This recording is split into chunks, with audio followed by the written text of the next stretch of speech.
Hi, this is Duke Calloway. We've got another interesting issue. We were having problems with a dryer. It completely died. And this one is a Kenmore 90. It's an older series if you want to pan it. So it's one of these.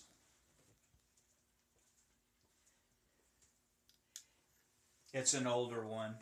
And anyway, bottom line was I kept getting this couple of weird noises that were coming out of the dryer, and then finally it just completely cratered. So I hit a few of the YouTube sites and kept saying that the quick repair was, I guess there's like a thermal switch.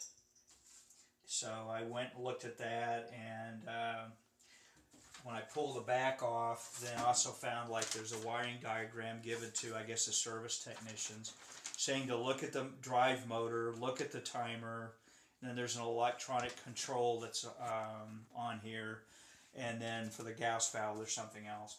But anyway, bottom line was, part of the problem was the motor. What I did was I went and found someone on eBay that actually had a used one that was exactly the same, that had the two external wires. I think I paid $45. It was free shipping. Got in, plugged it all back in, and I've had the back apart, the front apart, damn near the whole thing, with multimeter as well as my flute meter, trying to see if there's any power, because this is 220, and going in the back I had 110 on one side, 110 on the other. I could hear the timer. I could not get the push button to start. So then I went with my multimeter, and in the back I checked basically the timer, the push button, and then anything I could, including the connections that were just coming in out of the wall.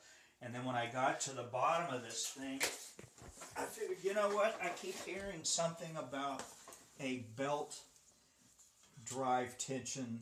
I guess there's like a sensor that's under here.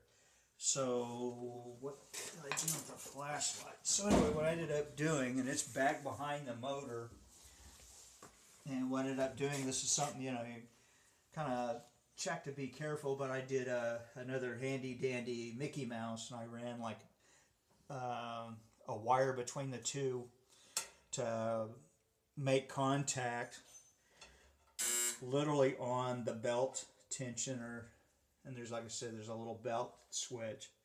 And in this particular case, after tearing this sucker apart a bazillion times, there it is. Anyway, while we're at it, these are essentially the tools we'll need. I think this one's a quarter drive socket. I have it on a quarter drive extension. That's what all your nuts are going to be, literally, that hold this thing together. Which are pretty much the whole thing's held together with these little nuts. Then for the actual fan, oh yeah, this. To pull the fan off, what did I do with it? Oh, here we go. Half-inch extension on a half-inch drive wrench and an 11 millimeter. And you'll basically push inside here, then on the back of the motor.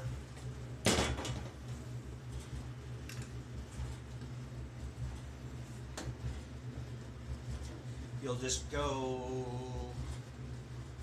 counterclockwise and it should pop right off. And then literally the switch itself, you'll have two wires that are plugged into the belt switch that literally look exactly like this. So plug in just like, imagine if you will, and then the tensioner's here for the actual belt.